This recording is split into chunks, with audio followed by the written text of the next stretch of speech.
to the Fantasy Footballers Dynasty Podcast with Borg, Betz, and a baller.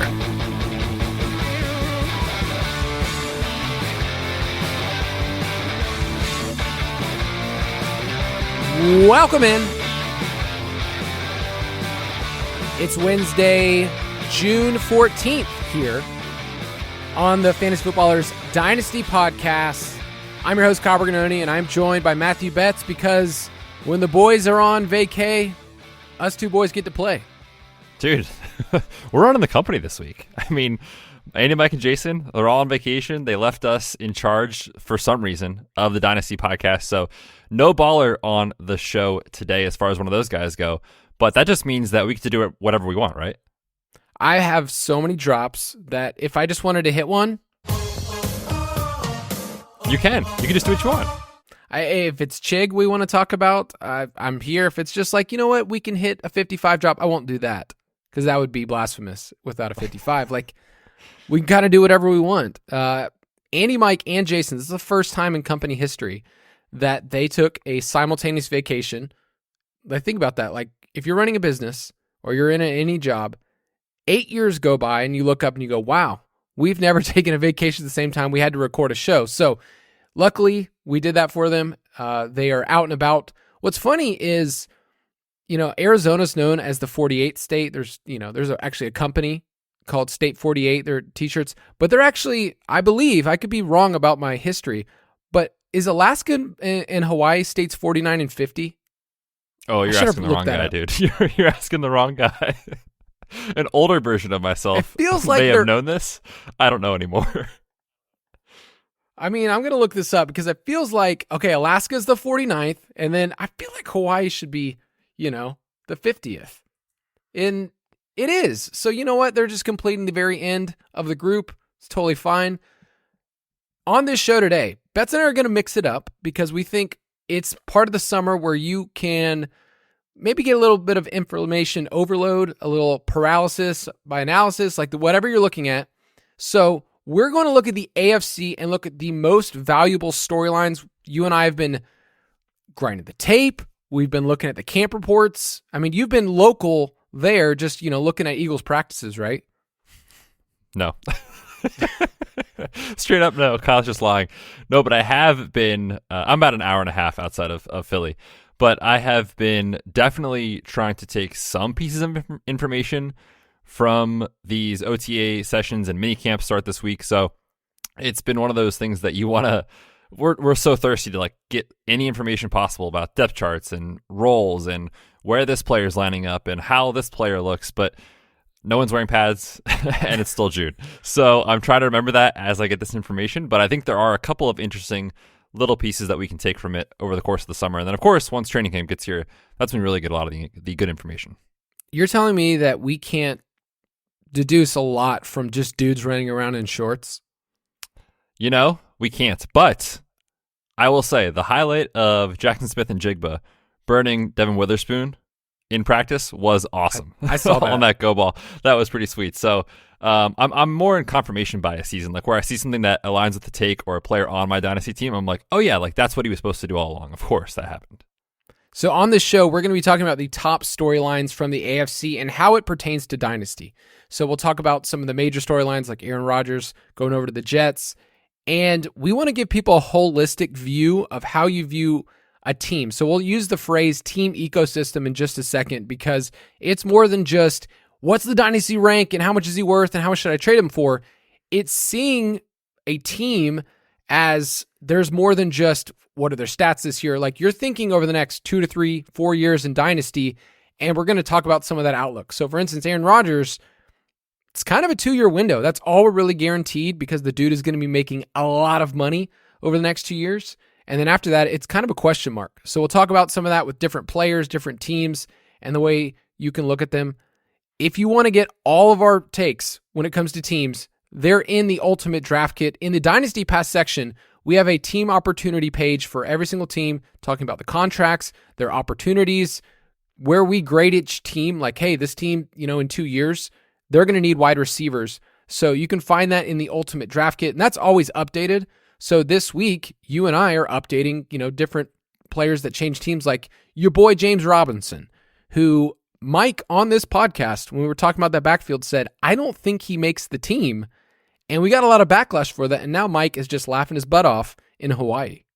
I was going to say, on vacation, just laughing his butt off, probably has a drink in his hand, laughing at the James Robinson blurb saying, I told you to pick up the Nasty Boys, Pierre Strong. So, but all seriousness, if those guys are on your waiver wire, please pick up Pierre Strong. It's just a great teaching opportunity to say, when there's a guy like James Robinson, who a couple years ago, big fantasy name, and I'll just toot my own horn, he was on my undrafted players after the draft that I said, go get. It was one of my favorite undrafted player calls because you get one out of every 40 of those to be relevant people at all. But can I toot my horn for that? You know what? I'm in a great mood today, so go ahead, Kyle. You do your thing. I watched some Illinois State tape, and the dude just stood out. No, I didn't watch any of the tape, but the opportunity was there, and all we really care about is just a small glimmer in Dynasty. But it's more of a point of saying people aren't guaranteed to make the roster just because they sign on with the team. And, people are taking James Robinson in best ball. They're thinking, oh, he's going to slide in that RB2 role behind Ramondre Stevenson. You got to also follow the contracts. And basically they said, hey, here's $4 million. Wink, wink. We can cut you for $0. So James Robinson was one of those players that you just had to kind of follow what the team already had on the depth chart. Kevin Harris, Pierre Strong Jr., and look different places. So we have all of that in the Ultimate Draft Kit if you want to go to ultimatedraftkit.com and the Dynasty Pass. But let's talk about these AFC teams.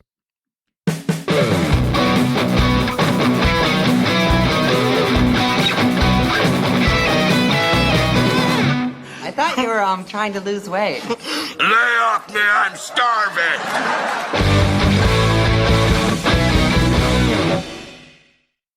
What the heck was that? The boys are away, and it gives me the chance. And I have people that message me and say, thank you. Thank you for this drop that no one else gets to use, that just sits in a dusty drop box. This one is literally titled Meat Drop Long, and it's an old SNL skit. Chris Farley, David Spade, Adam Sandler dressed up as Gap Girl employees, just eating at the mall. What's so funny is I don't even remember what that's from, like what this drop has in reference to previously. I don't on either. Any show. And that's what's even better, is that it lives, that Mike at some point made a drop and didn't remember what it was even for. So we're going to use it here. And then next week, when we talk about NFC, who knows? I'll find something different. But the boys are away. We get to play. Let's talk about the AFC team ecosystems. And this is a term we talk about a lot, you and I, when we're making decisions for betting. On our DFS and betting show, part of the Fantasy Footballers Podcast Network, which, is that even a term? I think it is a term. We don't use it, but maybe we should. Sounds very official. We're in the family. Well, that makes it even sound even creepier. Okay, we do a podcast that's also Footballers One, DFS and betting, that comes out every Friday. And you and I make our decisions on season-long bets based on what the ecosystem of a team is. So can you explain that? And then we're going to apply it to Dynasty. Yeah, and I wouldn't even say just betting. Like in fantasy, you're making bets, right? When you take someone in a startup draft, you're betting on that player to, do something based off the cost that you take to get him. You're making bets on players when you're trading for them or trading them away. Same is true in best ball, redraft leagues, all the formats that we play. But yeah, as far as the team ecosystem concept, I like it because it sort of looks at kind of all pieces of the puzzle, not just here's the roster, here were their stats last year, here are our projections, so let's just say this is what's going to happen. But we also need to consider a bunch of different things. What is the status of the depth of the team? What is their cap situation moving into the offseason? Can they make aggressive acquisitions on big name players to help bolster the roster? Do they have a lot of draft picks to help give them high end talent? Things like that help you kind of look through not just the surface level of here's what the team is, here's what they could be, but also I think it lets you identify like here's where some safety is built in as far as a floor. And also you can see kind of where the ceiling is as well. So I love that term. I use it a lot when I look at, transactions, coaching staff, like I said, the salary cap, all that sort of stuff. It plays into how a team might perform in one given year. And like we mentioned, you can get all of that in the Ultimate Draft Kit in the Dynasty Pass section. The first major storyline we want to talk about, I teased earlier because I like a tease, is Aaron Rodgers and the AFC East. because I think we need to think about this team and how it affects a division that's been, in the past, been a Patriots division. Now it kind of is seen as like this is the Bills. There's a bit of a shakeup, but I want to talk about Aaron Rodgers, his contract, and then how that affects how we view the rest of the Jets. Like, it's kind of odd for a team that has been lackluster for a while to suddenly get a, quote, franchise quarterback at age 39 years old, and then it's kind of the rest of the team is boosted in our minds. It's just they're already there. The defense is young and exciting, and I think kept him in a lot of games last year. Zach Wilson did not. But Aaron Rodgers is 39 and a half. This is essentially a 2-year window. If you look at his contract, what they did is they pushed his option bonus into next year. His option bonus for next year is $58 million. So if you combine that with his original $47 million option, another $1.2 million, Aaron Rodgers is going to make $107 million next year. Like, this is why he's on the roster, and it's kind of wild to acquire a quarterback at this stage. So beyond just what we think of fantasy points, what do you think of them building their roster this way of betting on, a 2-time MVP quarterback who just came off of a trash season and now is 39 years old, and they're going to be paying, $150 million the next 2 years? Yeah, I mean, it's definitely interesting because not only in the last year to, 3 years kind of with those 2 MVP seasons where before that, like, truthfully, he wasn't the same guy, previously. He was always a guy that was just incredible in fantasy, incredible in the real life NFL. And then he had a couple years where he kind of fell off a little. Then the Jordan Love pick maybe ignited him, a fire, so to speak, for him. And he came out and had the MVP seasons, played incredible. And like you're saying, last year was okay, but definitely wasn't the Aaron Rodgers we know as far as his, storied career. But at this point of his career, 39 and a half years old, he'll be 40 by the time the season ends. Like, I almost kind of just think to myself, is this team putting too many eggs in that basket? Meaning, like, I get where they're coming from, right? Because, like, for the Jets, they just haven't had a guy they can reliably put under center and be like, this is happening. They've had a baby boy. Yes. So I totally understand where that, aspect is coming from. But Tom Brady type seasons at age 40, 41, 42, they just don't happen very often in the NFL. Now, obviously, Rodgers is in an excellent tier. I don't know if it's the same as Brady or what, however you want to argue that in NFL history, but the guy's incredible, a future Hall of Famer, obviously. But there is more downside to Aaron Rodgers than I think maybe the Jets want to believe, or fantasy players want to believe, or betting people want to believe. Like, I kind of think about last year's Broncos a little bit, right? Where it was like, we saw a bit of a decline in Russell Wilson. They make the trade. Everyone just assumes this is going to be perfect. It's going to be incredible. There's no way this can fail. I mean, I'm not saying it's going to, but I think that there is a world where it doesn't work out. Just maybe Aaron Rodgers loses a step or loses, some talent. Maybe the offensive line can't hold up enough. They're relying too much on the defense to be a factor. As we know, that's not too sticky year to year. So I love it as far as like Garrett Wilson's concerned and that sort of thing for this year. But like you said, this is not a long play. He's obviously at the end of his career. And I do think there is potentially a little bit more downside than the market wants to admit. If you look at our Dynasty rankings, it is a bit wild when you consider the gap between the elites on this team and the rest of the roster. Like, just in terms of Dynasty ranks, like if you were doing a startup and you're using our rankings, I'm looking at our Superflex rankings right now. It's Garrett Wilson, who we have as a top 10 pick, Breece Hall, 17th overall. And then even in a 2-quarterback league, like, we're going to have players way down there. Like Aaron Rodgers at age 40 is going to be way down there. Next up, Allen Lazard. Like, it's kind of wild, the discrepancy. Like, Corey Davis is barely holding onto a roster spot. I was shocked that they didn't cut him.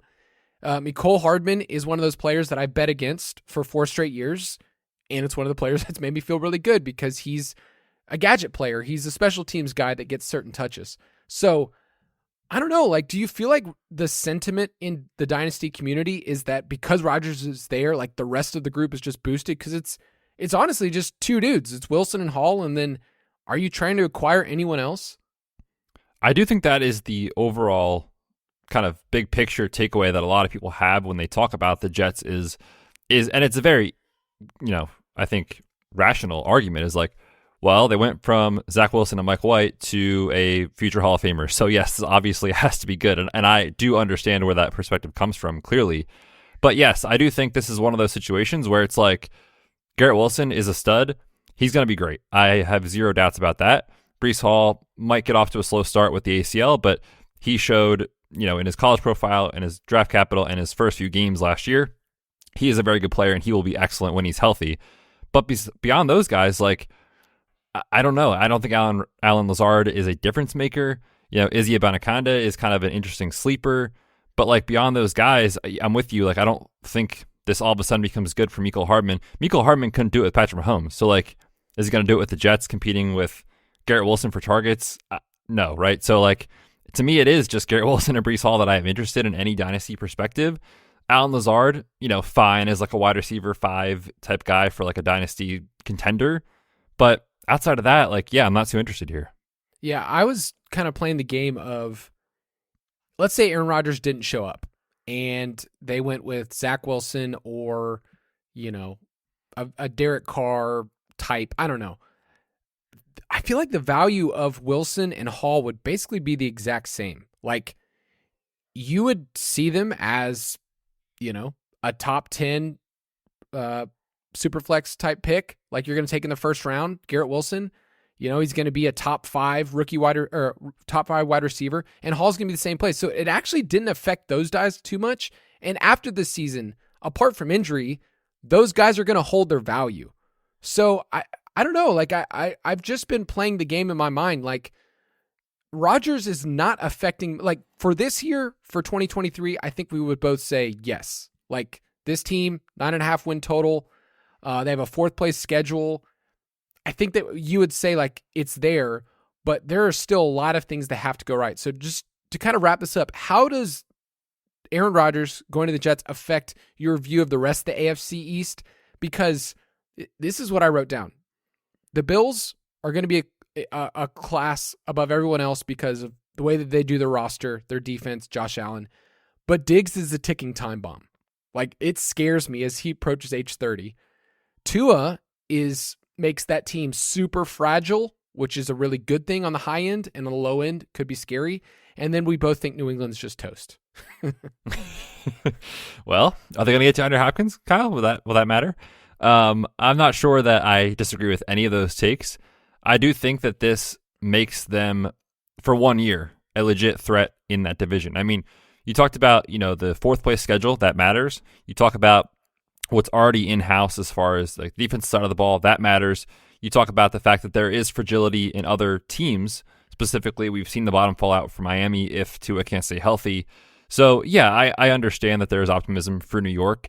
The other thing about it that you didn't mention is the rest advantage that New York does have, which when you look at kind of along the season, they play a ton of rest advantage games, meaning like they're playing someone coming off of, a Monday night game and they're not, or they're coming off like a mini bye week from a Thursday before, something like that. So I truly think, and the NFL is a business, they want to see Aaron Rodgers and the Jets succeed, and they're going to give him a chance to. So I get it. I get the optimism for sure.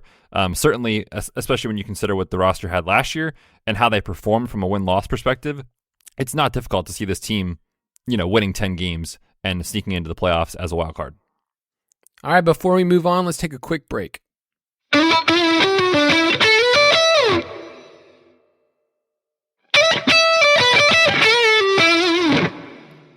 All right, this next one we're going to do, I'm calling Do-Over in Denver.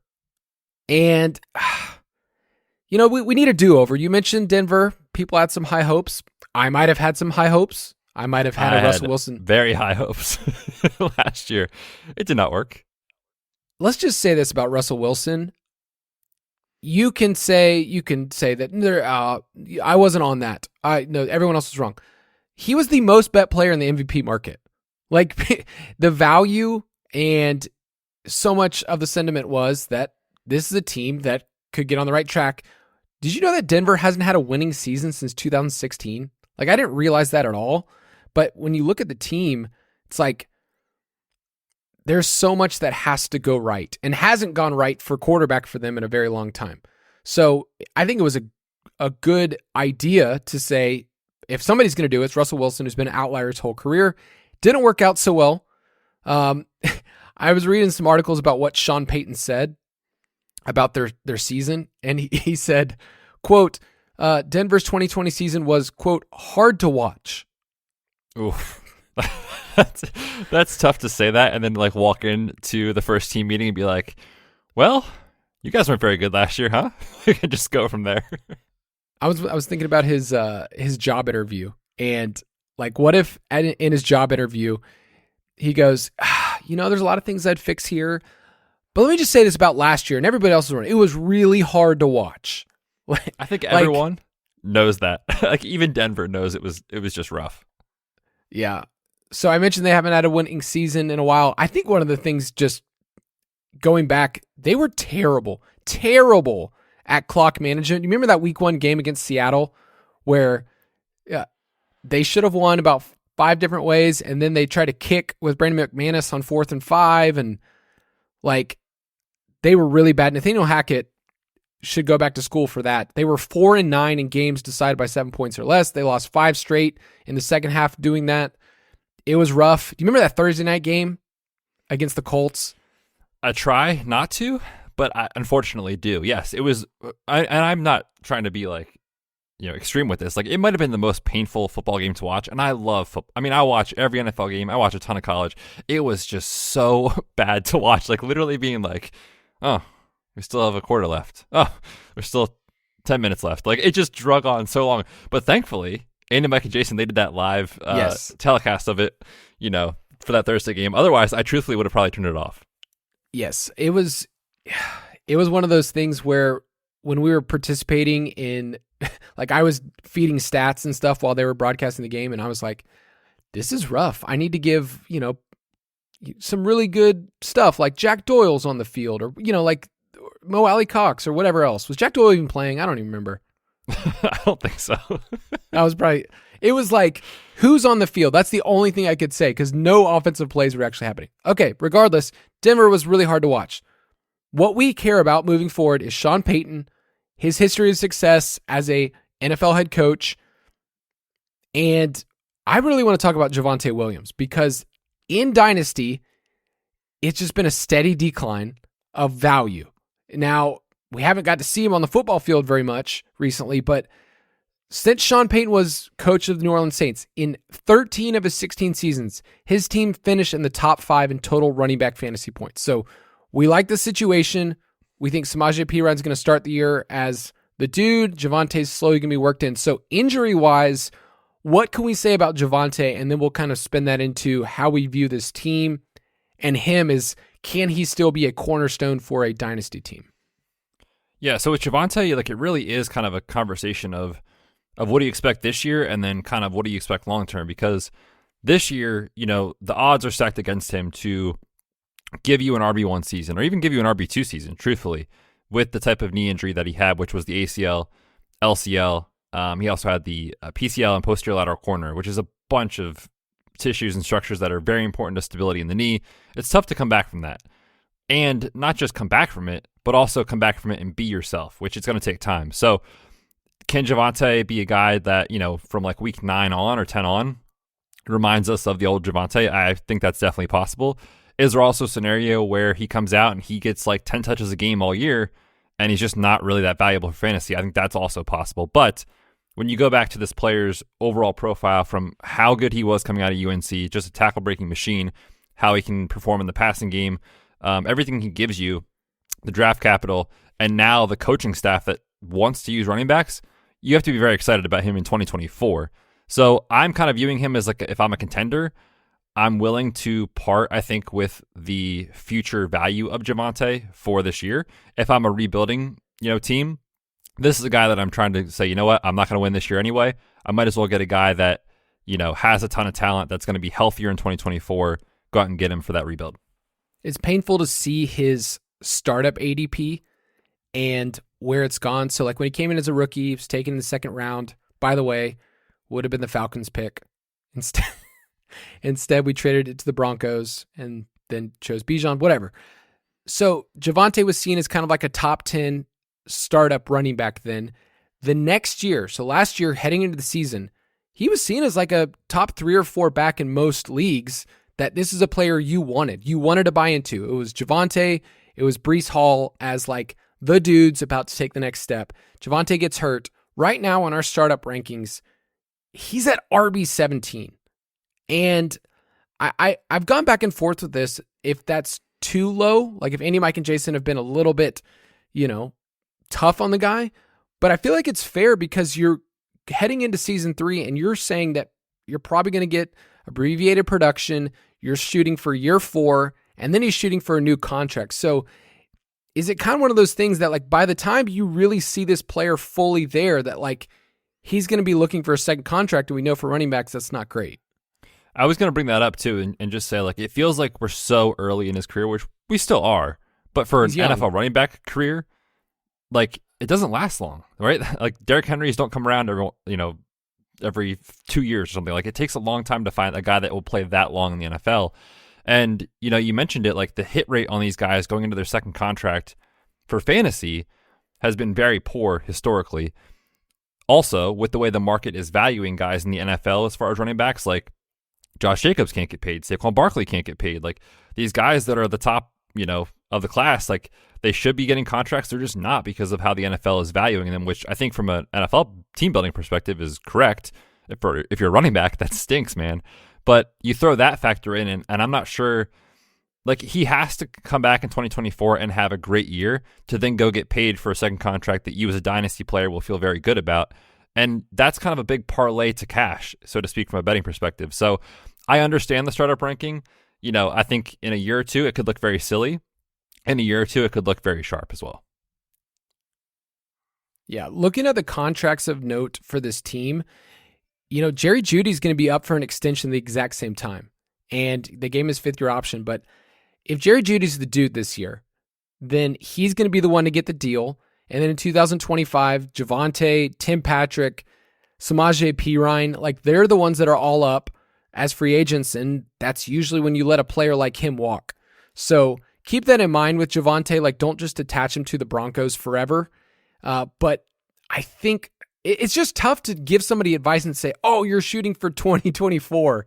He'll be really good then. So we have a question later on of like, who's somebody whose value could go down this year, but then move up? I almost answered Javonte Williams because I feel like in 2024, we're going to get to see the real version of him. And I think Samaje Perine is going to, take a back seat, but it's just so tough. He was such a fun player. I feel like we're going to look back in like 5 years and be like, oh, what could have been, rather than like seeing someone who's going to like have like back-to-back top 5 seasons. It's just probably not in the range of outcomes as much. Real quick, before let's talk about OC. Can I ask you a question? Yeah. What is this offense's ceiling as far as scoring? Like, do you think that they could be a top 10 scoring offense this year? I think so. They were at 16 points last year, which is like atrocious. It was so bad, man. So like, bad. Do you remember we were talking about the stat? Like they didn't hit their team implied total for like, 12 out of like 14 weeks. Like it was really, really bad. Top 10, just in terms of points per game. Yeah. I think it's in the realm, but I think the improvement of getting to top 15, it's 4th place schedule, but they're still in the AFC West. So Russ can go into shootout mode. He did a couple times at the end of the year. And that's kind of what you're hoping for, is that this offense doesn't just hold the fort down until Javonte's there. It's like this offense needs to open up more. And with Sean Payton, you're going to get a little bit more balance. So it has to improve. Usually I would say there's always a scenario where the team can be the exact same. This team cannot be that bad as they were last year, especially in close games. So let's just say they get to 500 in close games. I think top 15 is closer, but top 10 it's asking a lot, because outside of Jeudy, I don't really believe in anybody else. Like I don't believe in Courtland Sutton as a separator. Tim Patrick is so much older than people realize. He's also a massive projection. Like he's had like a handful of games here and there, but everyone talks about Tim Patrick as if he's like this stud wide receiver 2 or something, you're like, well, he's still Tim Patrick, but he could be good. I don't know. We just haven't seen him in forever. Dude had a couple of touchdown games. It's the same thing with Lazard. Like Lazard with Rodgers, that's what you're projecting, but it's always been based on touchdowns, and those aren't as sticky year to year. Who knows with Marvin Mims, Greg D? I think you and I are both high on those dudes and seeing what they are. But let's change gears and talk about something we talked about a couple weeks ago with Jason about offensive coordinator upgrades. And we talked about Baltimore. We talked about the Chargers. And those are the teams that you and I don't know, do we talk about those teams too much? You and I? Probably. But, you can never really talk too much about the Chargers because they're the best team to buy into and get your heart broken every year. So I'm back for more. What can I say? So the Ravens added Todd Monken, and if you're not familiar, it's a pass-happy approach for a team that's just been run with Greg Roman. So last year, the Ravens were 28th in pass attempt, 28th in pass yards, 28th in pace of play. So all I care about with Lamar is, do I get more plays and more attempts? And with that, he'll still get scrambling opportunities. I wanted to first ask about this team, though, from a dynasty perspective. I feel like we have a comfortable 2 to 3 year window with some of the players where Rashad Bateman, he could get extended, get his 5th year option. We have Zay Flowers. We have Mark Andrews. We have Lamar Jackson. Like, those core are going to be part of the team's plans for the next 2 to 3 years. J.K. Dobbins, though, is in a contract year, only 24 and a half. How are you handling this team as a dynasty manager? Are you like saying, I'm actively trying to trade for those pass catching options? Or if I'm a contender, I want Dobbins for at least 1 year? Yeah, I think to answer your question on both fronts, the answer is yes. I think, especially thinking about the pass catchers, like the Odell signing didn't make a ton of sense from a financial standpoint. I think a lot of people would agree they probably overpaid for him, but they said, look, Lamar, this is what we're doing. We're getting you playmakers. We're going to sign Odell to a ridiculous contract. We're going to draft Zay Flowers in round 1. We're getting Rashad Bateman back. We've got a new OC.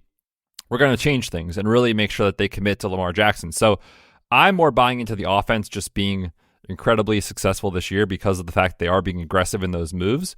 And we're going to see a different offense than we've seen, for years in Baltimore, which I definitely want to buy into. That said, there's a chance Zay Flowers is just better than Rashad Bateman and Odell's gone next year, and then Bateman's kind of the odd man out. There's also a chance Bateman's the dude, former first-round pick that, unfortunately has dealt with injury, but when he's had opportunity, he has flashed.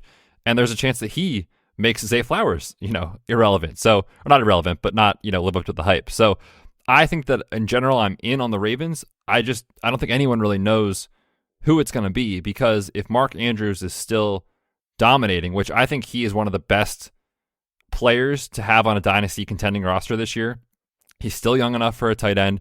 He's coming off a disappointing end of season last year, but in weeks 1 through 6, he was producing as if he was a top 12 fantasy wide receiver, not a tight end. That's how good he was. And I think we're going to see a lot of that this year with Mark Andrews. So I'm in on the pass catchers.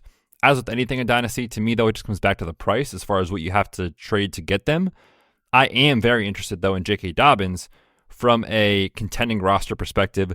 We get a little iffy on these guys entering contract years, but, there's reason why he was terrible last year, and it was because of the injury. And that was somewhat predictable for a lot of people. And you're getting this kind of year 2 optimism in an offense that should be, I think, really good this year and score a bunch of touchdowns. So I like J.K. Dobbins as a way to get access to that team. And I feel like he's a guy that if you're a contender, you need an RB2. I don't think it's going to cost you a lot to go get him. I was trying to figure out a good trade offer. And let's say you are contending, you want to find RB2, a flex at the running back position. Would you be willing to part with a late first-round pick? Let's just make it a super flex. A late first-round pick. So you're a contending team. You think you're going to be there. Let's just say it's the 111 or 112. You won. You're legit. You actually won. What would you rather have? I mean, if you're going to guarantee me that I'm winning, then yeah, I'm making that deal. But yeah, for a late first, yeah. I would make that deal, because what you're saying is you're betting on this year, you're betting on your team, and these are the risks that you take in Dynasty. But I think if you need a running back and it puts you over the top, that's a deal that I would do for a championship. I think that's the price that it will take for someone to depart with Dobbins, especially if you think he's healthy. Betz has a full thing in our ultimate draft kit, so you can get the injury right up for that. But I think J.K. Dobbins is one of those players I was shocked that I've been buying for this year, only 24 and a half years old. Let's talk about those Chargers. Kellen Moore, who, poor guy, did nothing but great things in Dallas and said, hey, we're done. We don't really want this approach anymore. But we talked about Justin Herbert and how this is a great marriage. Dude was throwing, he was 31st in ADOT last year. Now we actually get down the field throws. So how does this affect, we already feel like Herbert is established as a top 6 super flex quarterback. I'm taking him in the first round. I feel great. But the pass catchers, let's just say beyond Keenan Allen, how are you viewing Mike Williams and Quentin Johnston? Because this is their game. This is what they're good at, and the offense should open up.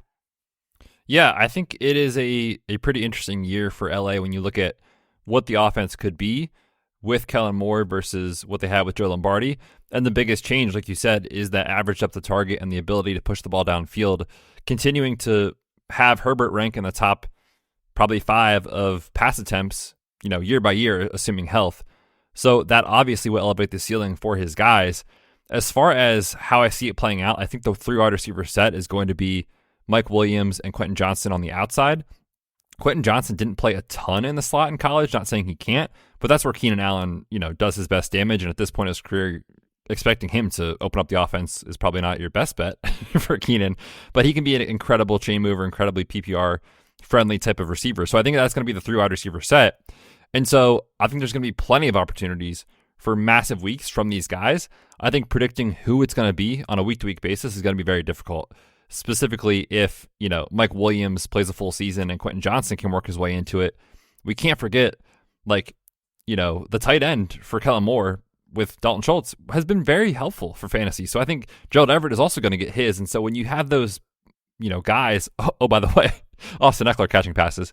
When you have all those guys there, I think it can be a little frustrating because it's like, I love this offense, but I don't know who it's going to be. That's what I see happening this year. But, if you can get access to this offense from a pretty cheap price tag in Dynasty, I don't know if you could get Mike Williams for an early second at this point in his career, arc or whatever. That's something I would do if you're a contender and you need wide receiver. I think Keenan Allen is an interesting, 1-year type of guy. So I like the offense. I'm excited about what they can be. But when there are these many mouths to feed, you have to understand someone could lose out. Quentin Johnston is 7 years younger almost than Mike Williams. That is a massive difference in when you're looking at player and outlook in Dynasty. So keep that in mind, because I think going into the process when we did our rookie evaluations, I was a little lower on Quentin Johnston as an archetype, right? As somebody that we're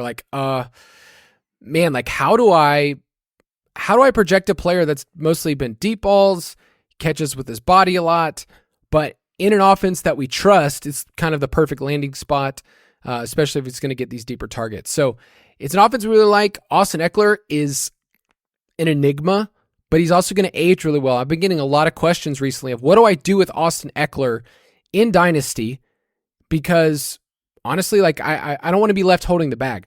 I think he's going to age a lot better than what people think. And you have 1 year now.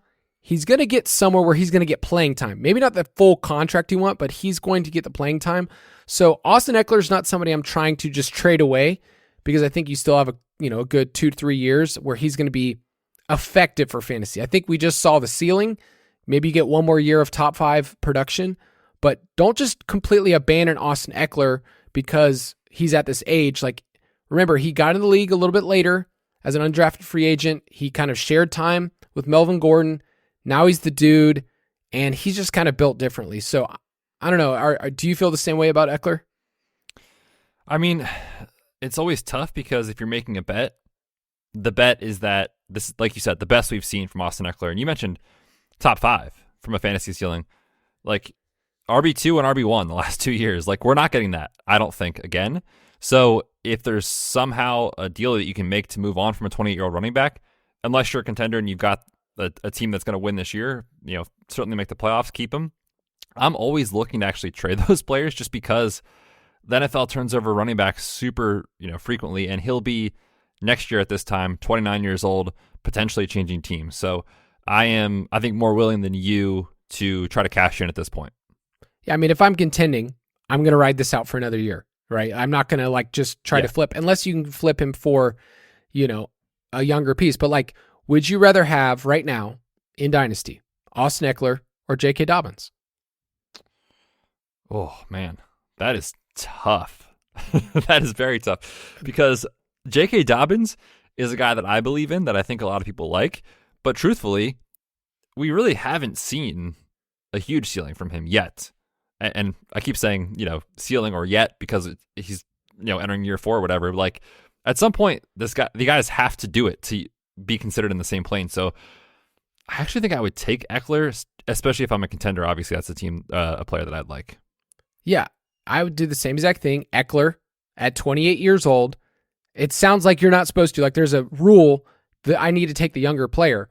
But if you know you're going to get elite production right now, and you know that, you still have at least a couple more years left, I think Eckler's the clear play. And I think right now, most managers would not do that trade straight up, despite the age. I think most people would rather hold on to Eckler, but it's close. It's close in our startup rankings. I wanted to bring one more stat up just to talk about offensive coordinator changes. We'll talk about this also in the NFC, but I think in Dynasty, we forget how much turnover there is, just so many different positions. But because with OCs, we're not really, we're not tracking that as much as we're tracking running back age.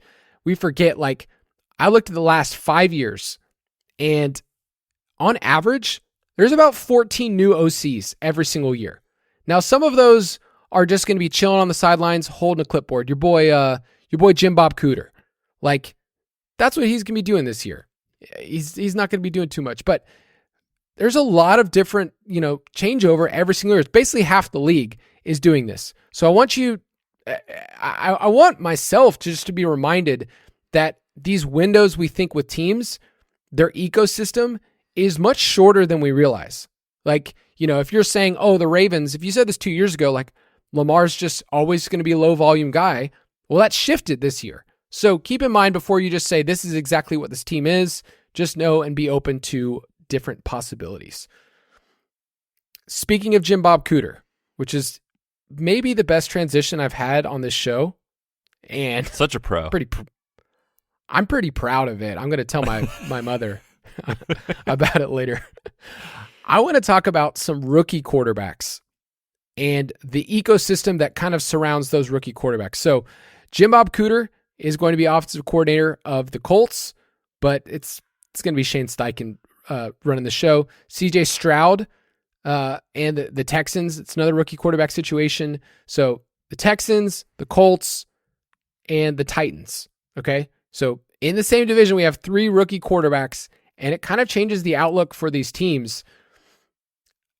I looked at our rankings. Jason's kind of bullish on Will Levis, and I think we haven't talked about it yet.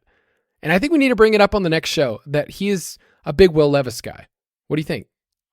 Yeah, I feel like every time that we've talked about, when we did the rookie quarterbacks and we talked about the NFL draft a little bit, I think it was Mike on with us. We'll have to see what Big Shim's thoughts are on Will Levis. Yeah, I was shocked. So go in the Dynasty Pass, go in our in our rankings, and go, hey Jason, why do you love Will Levis so much in startup rankings? But the rookie quarterback ecosystem, we need to think about what a rookie quarterback does to the rest of the team, not just in wins, but how does it affect the running backs? How does it affect the wide receivers? How does it affect the tight ends? So for those 3 teams that have CJ Stroud, Anthony Richardson, Will Levis, and obviously you can apply this to Bryce Young as well. What I did is I did a little study, because that's what Kyle does, and I just refer to myself in the third person, but I looked at every quarterback that was either drafted in the first round or appeared in 6+ games since 2004. So since your boy Ben Roethlisberger or Phillip Rivers, who I know you're a big Phil Rivers guy, P. River, Eli Manning, that whole group. And I looked at how did that affect fantasy production, okay? So this is 68 total rookie quarterbacks, pretty big sample size. For the wide receivers, there were only 6 rookie quarterbacks that supported a top 12 PPR wide receiver. So 6 of the 68. Okay. One of those just happened to be Keenan Allen because, well, he's the GOAT. But 70% of the time, I throw this stat out all the time, a rookie quarterback failed to produce even a top 36 wide receiver. So when you look at the Texans, look at the Titans, look at the Colts. I think with a rookie quarterback there or not, I think we'd be betting against these passing games already, right? I think so. And, I think that this is still an edge. I think that sort of makes sense, but also like goes overlooked every year.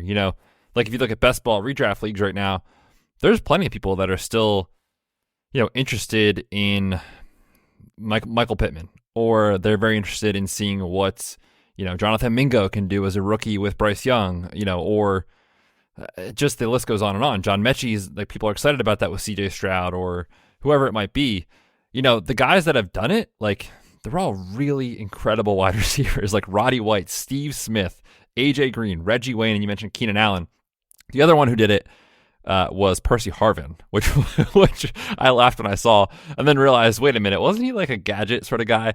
The answer is yes. He had 51 carries that year, over 300 rushing yards, and 2 rushing touchdowns to help him inflate this number, because without that, he's not finishing as a top 12 fantasy wide receiver. So the guys that do it are like these incredible, incredible talents, and you have to remind yourself that it's very rare. So I think a sharp bet in fantasy this year is saying we should be lower on Michael Pittman, Josh Downs types, Alec Pierce types.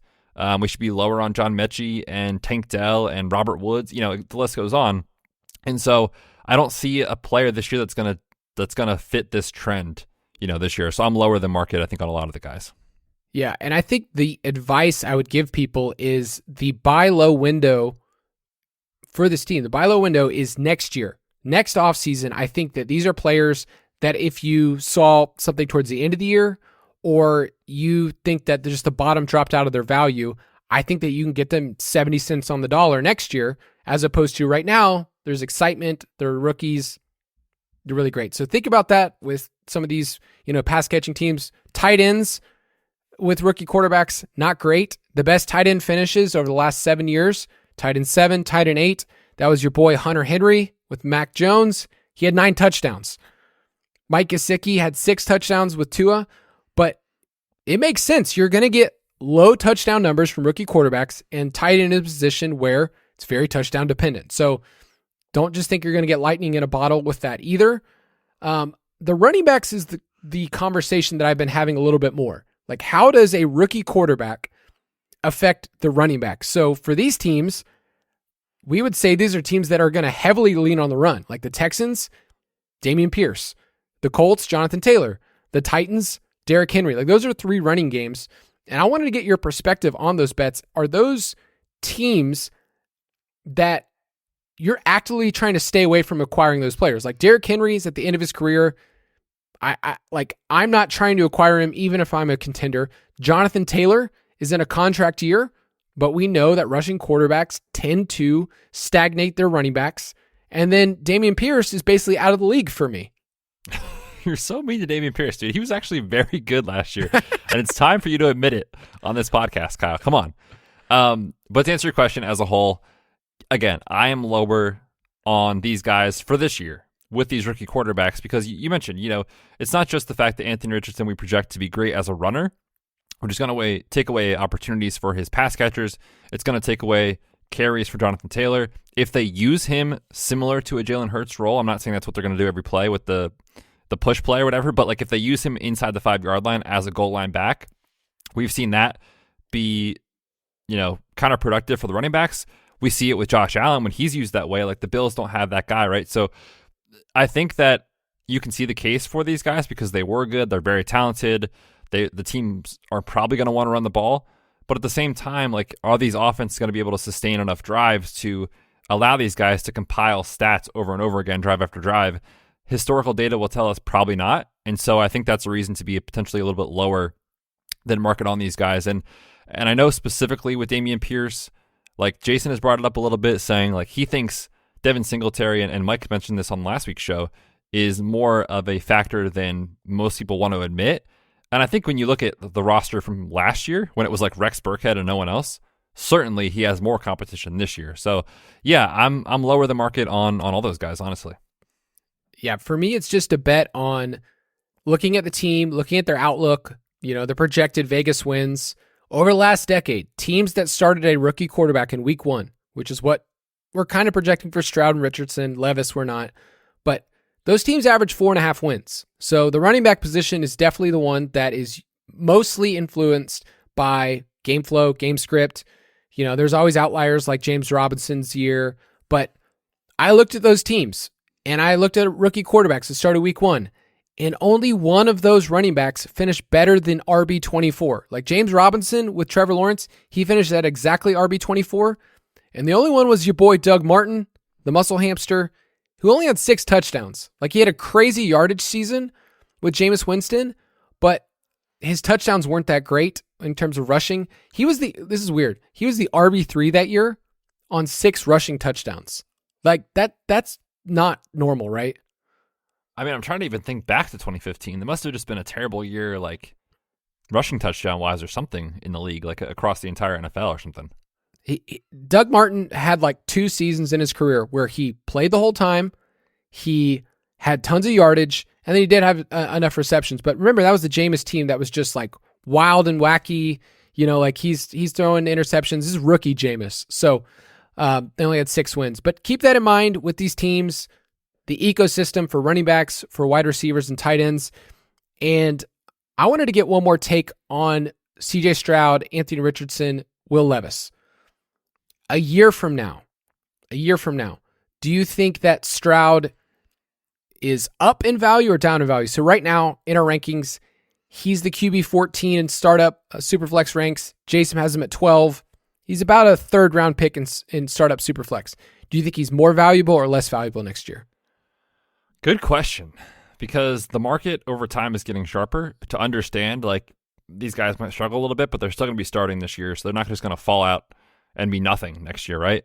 So I almost want to say like kind of similarly valued. I think Stroud could fall a little bit if the Texans struggle a bit this year. I think Richardson could be valued much higher next year if he runs for 6, 7, 8, 900 yards this year or something. Like people are going to see that. We know what that does in fantasy. And clearly we're going to say, well, he's entering year 2 in the system. He ran a bunch. There's optimism there. So he could go up. And then Will Levis, truthfully, dude, absolute wild card. We could see him come in, for a handful of games. We could see him start more than we think. And it could be bad. Or he could surprise us and be awesome. So I really don't know how to value Will Levis. He's a guy that I think could potentially be a little higher next year. But if he's guaranteed as the starter, then people will want to be in on it. I read an article called Anthony Richardson and his Dynasty range of outcomes, if you want to look that up, where I kind of just give, like, after this year, here's some different players that you can look at. Justin Fields was one of those comps. After year 1, lost some value, and if you bought into Justin Fields last year, you'd obviously have a great gain. I think Stroud is one of those players that will just hold value, especially if he starts 7 games. That's what I found is kind of the cutoff line. If you get a rookie quarterback who starts 7 games, he's first round quarterback, he's going to be guaranteed the job next year. They're going to give him another chance. Even if he's Zach Wilson level bad, they're going to give him a chance. With Levis, like I said, Jason is apparently the most bullish. So look up those ranks. I don't want to say that publicly for fear of being tarred and feathered, because I don't agree. But I'll give you some names, okay? In a startup, Superflex bets, would you rather have Will Levis, who turns 24 on June 27th, so we got 2 weeks, and Will Levis will be turning 24. Would you rather have Will Levis or Brock Purdy? Oh, man. I think I would rather... You can tell how much confidence I have in this take. I think I would rather have Will Levis, just hoping he turns into a mobile quarterback that runs. Brock Purdy's not going to give us much of that, and there's a chance he doesn't leave this year as the starter. I think there's a very good chance Will Levis is the starter next year. Yeah, hopefully, if you're in a Superflex league, you would want these 2 players to be your QB3. Like, I wouldn't want to be counting on these players as saying, this is an essential part of my roster. If they don't work out, I'm done. So if I was a contending team, I think Brock Purdy is just like, I need somebody else who I think can be the starter. I think the ceiling's capped. Will Levis, if I was rebuilding, I'd say, you know what? I'm going to shoot for the moon. Give me as many shots as I can, and maybe the rushing upside hits. I'll give you one more name. Would you rather have Will Levis or your boy Jordan Love? Ooh. I think I would side with Jordan Love in that scenario. I think I do too. But you know as much as me about Jordan Love. It's basically nothing. Like, they don't even know. Yep. No one knows. It's going to be fun. They have no idea. All right, one more storyline we're going to talk about here. It's another quarterback because this is a quarterback-centric league, and it changes everything. But can Deshaun Watson bounce back? And so I've been really enjoying taking Deshaun Watson where he goes, moral issues aside, around QB 10 in best ball. I think for this year, I think it's a fair price for what his upside is, but he's 27.7 years old. He signed a massive, massive contract last year. He's going to be this team's starting quarterback. They have a 4th place schedule this year. So for 2023, I think there's a lot of optimism for what Deshaun Watson can be. This team, we love Nick Chubb. And I've talked about Elijah Moore as a buy low candidate, David Njoku, another buy low candidate. So I think the outlook for this team is trending in the right direction. But I mean, those 6 games he played last year were nothing compared to what he did, right? Yeah, it was really hard to put into words how bad it was last year. Like, looking at the numbers from where he was as a player in 2018 to 2020 before he had that year where he wasn't playing, he was the QB5 3 years in a row. 8.3 YPA, a 5.5% touchdown rate, very good numbers. He was also 6th in EPA per play. So he was just a true difference maker at the position. Last year he comes in, obviously serves the suspension, comes in late, and really came in basically cold, right? Because like he had to be away from the team. He didn't get all the first team reps in training camp. So you could see why it didn't work out. I mean, 6.5 yard YPA, 4.1% touchdown rate. He was 31st in EPA. He was terrible. Cleveland, Woof. on the whole, 4.8 yards per play in his starts, would have ranked 29th on the entire season. So just to put some context around how bad he was, looking at the combined metrics of completion percentage over expected and EPA, he was down there with you boys, Carson Wentz, Davis Mills, Joe Flacco, Zach Wilson, and Baker Mayfield. I mean, that's truly is the caliber of play we had from Deshaun Watson last year. That's the crew. That's like the bachelor party crew, that you invite over.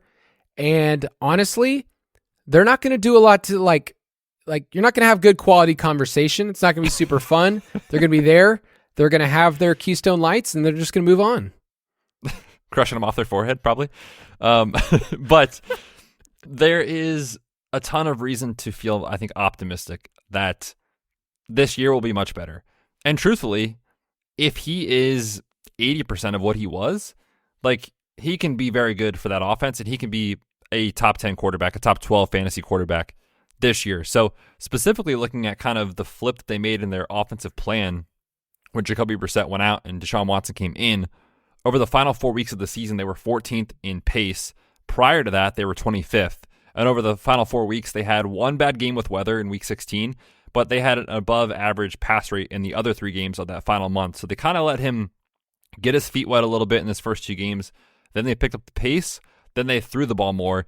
And their transactions this year, I think, tell us that that's more what they want to be. You give this guy that much guaranteed money. You let Kareem Hunt walk. You trade for Elijah Moore. You draft Cedric Tillman. They brought in Marquise Goodwin as a field stretcher. Marquise Goodwin isn't going to do a lot for you, but for the team, he adds an element. So their transactions and their moves have said, we're going to be a more aggressive offense, and we haven't seen that from Cleveland in a very, very, very long time.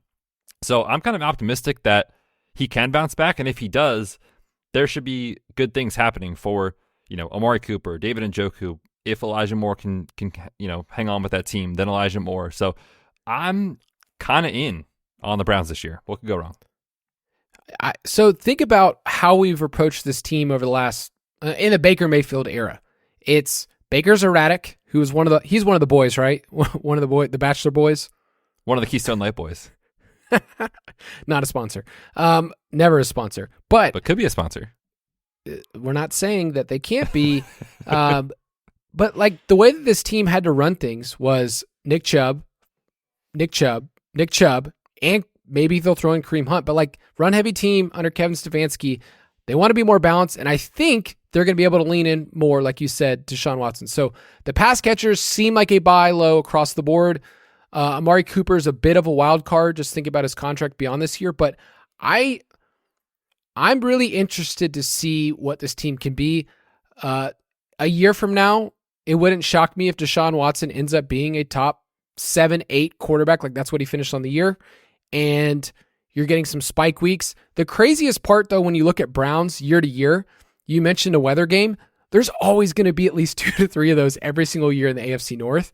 And it always skews with my statistics. When I start going through game logs and I start adding up projections, there's always games where it's like, why did they have like 12 pass attempts this game? Or, why is there this? So it's hard for me to give him a ceiling because they're never going to push the button. They're never going to be Buffalo where they throw, 75%, in games. But I think with a fourth place schedule too, like the Browns are a team that 10 wins. I mean, their win total's at 9.5, right? Yes, last time I looked, it was. So they're a team that I think the market might be a little bit behind in Dynasty because we know what they are, we've seen what they are, and this is just a buying opportunity. So any last thoughts on Watson? I will say one thing in regards to his ceiling for fantasy. This is a player that during his tenure in Houston, we would count on for 400, 500 plus rushing yards every year and a handful of rushing scores. Just keep in mind, those numbers tend to go down historically as quarterbacks age. Not saying that's happening this year, but like it's not going to be that long before he's 29, 30 years old.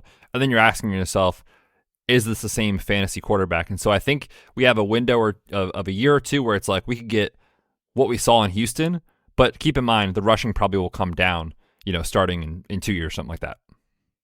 All right, time for one more segment.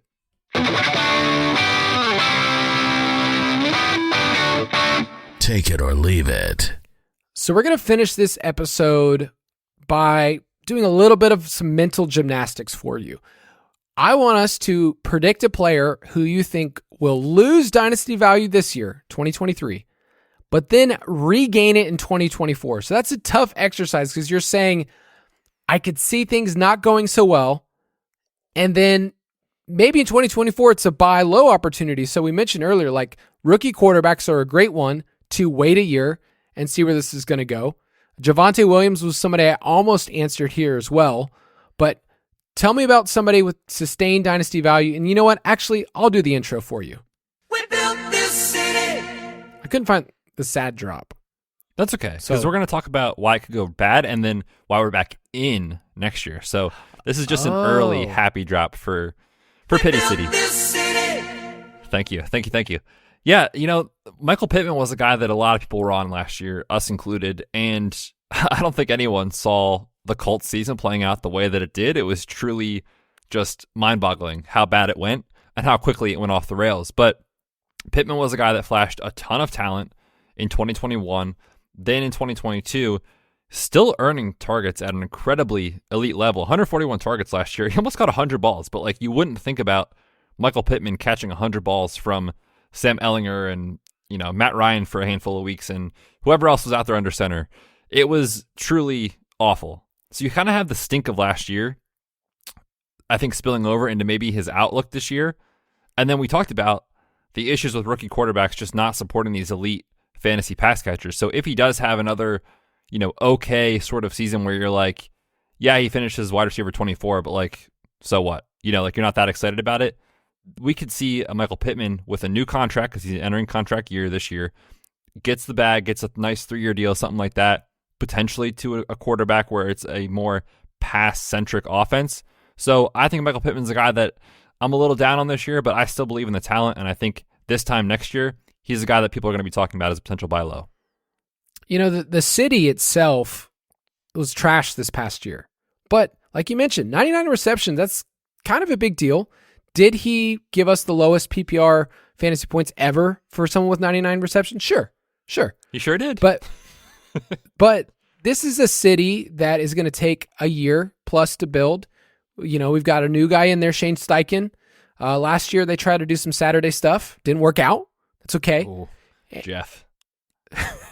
What a guy. Jeff tried some stuff. He tried to be mayor, didn't work. But yeah, I agree. I think he's going to get a contract that people are going to be maybe a bit shocked, but that's what the market is for receivers. And he's entering kind of a sweet spot where I think he's going to get a good little 3-4 year deal. Can I throw out Daniel Jones? Didn't you talk about Daniel Jones recently on this podcast? I don't know. Yeah, I think it was this one, actually. I was going to say maybe it was the DFS and betting, but it was this one because we were talking about some guys who are potential trade targets. And I said, I would value Daniel Jones as a top 12 dynasty quarterback, but I think a lot of people would say he's more in the 14 to 16 sort of range. But I think Danny Dimes can be solid. I wrote down here, this is a really deep analysis here. I said, quote, the Giants are going to get sucker punched in 2023. And I have a couple a couple of reasons. One, that team was super fortunate last year. Super fortunate in a lot of different ways. They scored, I mentioned this stat before. I think it was on DFS and betting, but like they scored the fewest first quarter points in the league last year. They actually did the same thing in 2021. So back-to-back years, fewest first quarter points. They're the first team since 2016 to produce a winning record on a season despite trailing after the first quarter by more than 38 points total. So really fortunate in close games. So just from win projections, I think it's going to get a little bit worse. I think you and I would say they're a team, I personally project them to miss the playoffs this year with a much tougher schedule than they had before. But also you look at just who he's outfitted with at wide receiver. Coming off a season with 15 passing touchdowns, Daniel Jones is throwing to the slot wide receiver crew of Wan'Dale Robinson, Jamison Crowder, Sterling Shepard, Jalen Hyatt, Darius Slayton, Isaiah Hodgins. Nobody and their mama is drafting those players to be impact players in any format, right?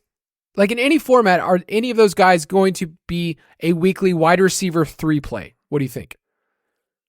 I think one can emerge. Guessing who it is, dude, no idea. Yes. And maybe you're saying, well, Darren Waller is going to be their pass catcher. This is a different Darren Waller. You can't just copy and paste what he did 3 or 4 years ago. So I'm a bit worried about this team. I could see them missing the playoffs. I could see Daniel Jones not running for 700 yards and 7 touchdowns again. Like, I can't just copy and paste what they did last year. So I think it was a really special season for Brian Daboll. I think they'll come back to reality. So next year, I feel like his value will go down a bit, but I'm not saying he's not valuable. It's just 2023 is a year that I'm not really investing in. What I hope happens is they let Saquon walk, okay? Because they've been leaning on him way too much. He's gone. You've seen everything in the news right now. He's not super happy. But let's say Saquon's gone. They invest the money and get a legit alpha wide receiver, like either in the draft or they actually get somebody that they can lean on as a wide receiver. So you're going to say it's Pity City, isn't it? I was going to say, dude, what if they sign Michael Pittman?